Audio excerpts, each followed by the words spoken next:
Hello friend, this is सूरज। और पिछले video में मैंने बात किया था कि सेट में क्या क्या चीज़ें यूज होने वाली हैं और किस तरीके से सेट वगैरह लिखते हैं, और नेचुरल नंबर और ये नंबर वगैरह के बारे में हमने बात किया था। अगर आपने उसको नहीं देखा है तो जा करके देख लीजिए। वो लेक्चर नंबर 0 है। आज हम बात करने वाले हैं लेक्चर नंबर 1, जिसमें कि हम बात करेंगे रिप्रेजेंटेशन ऑफ सेट, यानी कि सेट को कैसे हम रिप्रेजेंट करते हैं, सेट को हम किस तरीके से लिख पाते हैं। सेट का लिखने का तरीका है दोस्त, जो हमने कल बताया था कि सेट को हम ए इस तरीके से लिखते हैं, ए बी सी डी, यानी कि कैपिटल लेटर में, और इसके अंदर जो आते हैं ये करली ब्रेसेस। इसके बाद करली ब्रेसेस के जो अंदर आते हैं उसको एलिमेंट बोलते हैं या ऑब्जेक्ट बोलते हैं, और इसमें अंदर जो होते हैं उसको हम स्मॉल में डिनोट करते हैं, ए बी सी, या इस तरीके से। ठीक है। तो यहाँ पे एक प्रॉब्लम आ सकता है, जैसे कि ये एक तरीका हो गया, और अगर मान लीजिए कि हमको एक कलेक्शन बनाना है, यही ना हमने पढ़ा था कि वेल डिफाइंड कलेक्शन होना चाहिए। अगर वहाँ पे कलेक्शन में अगर मान लीजिए कि रिवर आया था एक बार, कि रिवर, तो ऑल रिवर्स ऑफ इंडिया अगर लेना है तो उसको हम कैसे लिखेंगे, इस यहाँ पे नंबर में तो हम दिखा नहीं पाएंगे। तो उसका क्या तरीका होगा। तो इस लिखने का जो प्रॉब्लम बना, कि हम अगर नंबर वगैरह है, नेचुरल नंबर है, होल नंबर है, तो इस तरीके से हम दिखा लेंगे।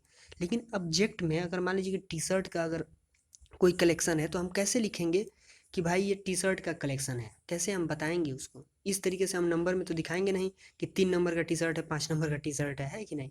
तो इसके लिए बनाया गया हमारे पास दो तरीका। अगर नंबर वगैरह आता है तो उसको हम कैसे लिखेंगे, अगर वो वर्ड्स कहीं आ जाते हैं कि टी शर्ट का कलेक्शन है, पैंट का कलेक्शन है, शर्ट का कलेक्शन है, तो उसको हम कैसे लिखते हैं। इसके लिए हमारे पास दो मेथड बनाया गया रिप्रेजेंटेशन ऑफ सेट, जिसको बोलते हैं। पहला है टेबुलर फॉर्म, जिसको कि हम रोस्टर फॉर्म भी बोलते हैं। ये सेट लिखने का एक तरीका है, जिसमें पहला आता है टेबुलर फॉर्म या रोस्टर फॉर्म।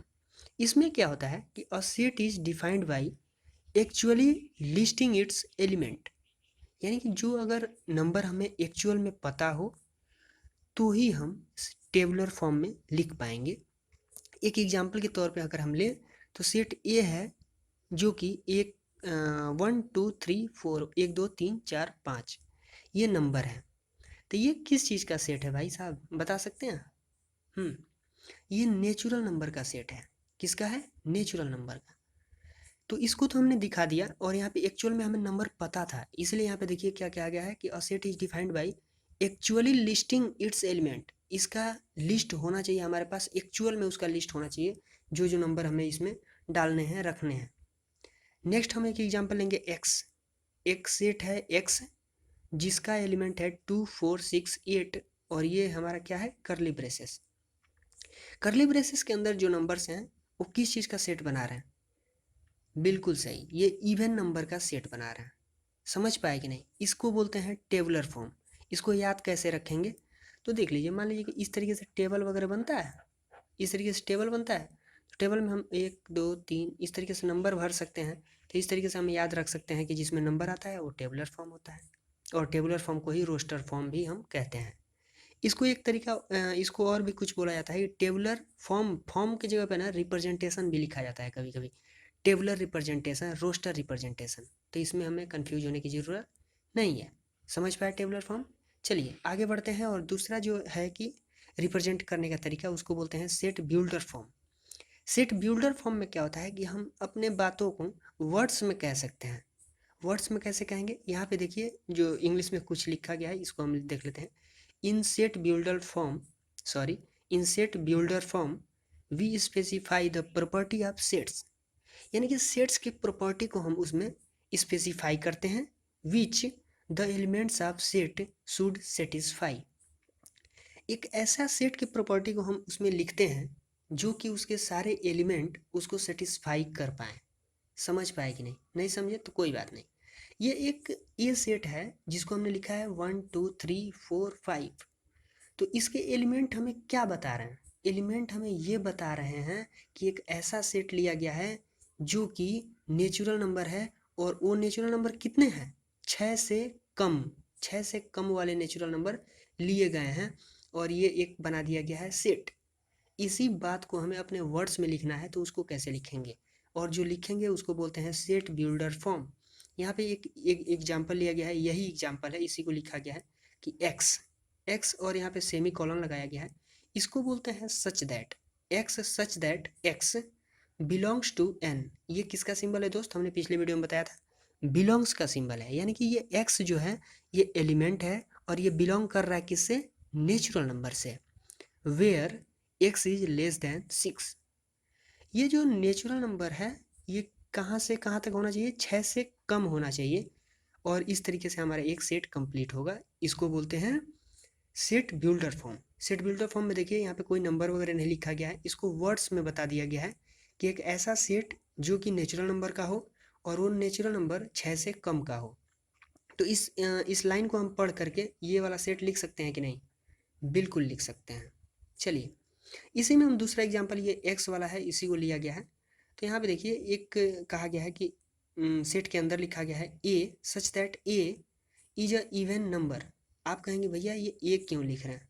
ये ए एक्स ये कुछ नहीं है दोस्त, ये एक्स जो है ना इस अंदर का एलिमेंट है। एलिमेंट 1 2 3 4 5 6, ये एक्स जो है कुछ नहीं है, नेचुरल नंबर है और ये नेचुरल नंबर 6 से कम होना चाहिए, बस यही दिखा रहा है।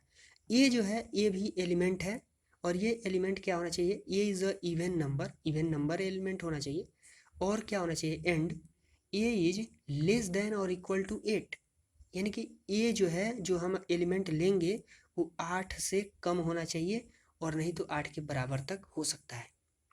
ठीक है, चलिए हम एक्स को अगर हमें ये सेट बिल्डर फॉर्म में है ना, इसको सेट टेबलर फॉर्म में लिखना होगा या रोस्टर फॉर्म में लिखना होगा, तो कैसे लिखेंगे? तो यहाँ पे देखिए इसको हम एक्स बनाएंगे। एक्स जो है कि हमारा सेट है, सेट का रिप्रेजेंटेशन है, नाम है, एक्स सेट है, ये हमारा रिप्रेजेंटेशन का ये कर्ली ब्रेसेस लेते हैं और इस लाइन को पढ़ते हुए इसमें लिखने की कोशिश करेंगे। कैसे? A such that A is a even number, यानी कि इसमें जो भी हम एलिमेंट भरेंगे वो इवन नंबर का होना चाहिए। इवन नंबर में भी कहाँ से होना चाहिए? 8 से कम होना चाहिए, 8 के बराबर तक हो सकता है। तो एक ऐसा सेट जिसमें इवन नंबर हो। इवन नंबर में क्या होता है दोस्त? 2 4 6 8 10। तो इस तरीके से हम 8 ले लेंगे, 2 4 6 8। और यहाँ पे देखिए कंडीशन क्या दिया था कि ए का जो वैल्यू है यानी कि जो भी एलिमेंट आप लेंगे भैया वो 8 से कम होना चाहिए, नहीं तो इक्वल होना चाहिए। तो चलिए हमने इक्वल तक ले लिया। अब आप बताइए कि क्या हम इसमें 10 ले सकते हैं क्या? 10 हम ले लेंगे तो ये तो कंप्लीट हो जाएगा कि ए इज अ इवन नंबर, यानी कि ए का वैल्यू हमने 10 लिया है तो इवन नंबर तो है, लेकिन इस कंडीशन को सेटिस्फाइड नहीं कर पा रहा है कि 8 से छोटा तो नहीं है, इसलिए हम 10 को नहीं लेंगे। समझ पाए? इस तरीके से अगर हमारे पास अगर सेट बिल्डर फॉर्म देता है तो रोस्टर में चेंज कर लेंगे और रोस्टर देता है तो सेट बिल्डर में कन्वर्ट कर लेंगे। ठीक है, यहाँ पे हमने कुछ आपके लिए एग्जाम्पल्स लिखे हैं, इसको आप खुद से करिएगा और आप हमें इसका रिप्लाई कमेंट बॉक्स में बता दीजिएगा, बता पाएँ तो। अदरवाइज ग्रुप को आप ज्वाइन कर सकते हैं। ग्रुप हमने पहले वीडियो में बताया था कि व्हाट्सएप ग्रुप, उसमें आप इसका आंसर दे सकते हैं। ये बस प्रैक्टिस के लिए है, आपके बहुत ज़रूरी नहीं है। आप अपने हिसाब से करें ना करें ये आप पे डिपेंड करता है।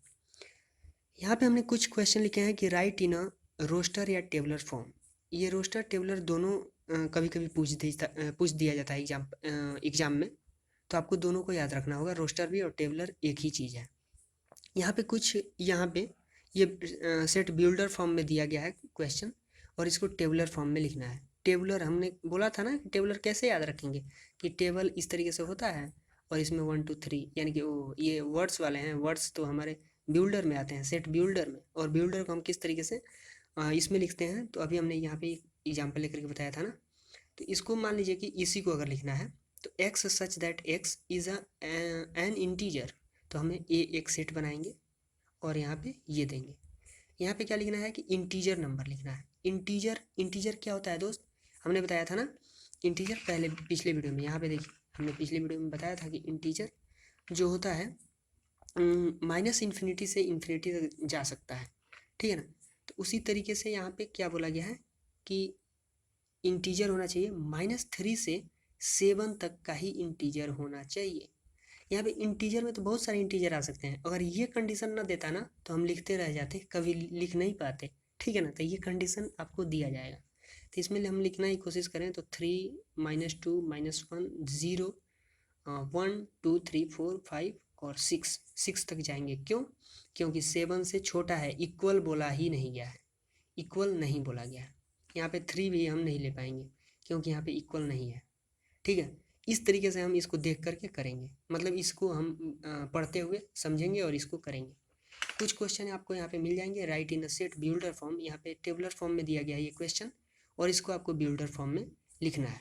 ठीक है, तो ये आप प्रैक्टिस कीजिए। आई होप कि आप समझ पाए हों रिप्रेजेंटेशन सेट का। तो आई होप कि वीडियो पसंद आया हो दोस्त। वीडियो पसंद आया तो हमारे चैनल को सब्सक्राइब करके बेल आइकन जरूर प्रेस कर लीजिएगा, क्योंकि हम इस तरीके का इन्फॉर्मेटिव वीडियो लाएं तो आप तक सबसे पहले पहुंच सके। So thanks for watching this video, bye.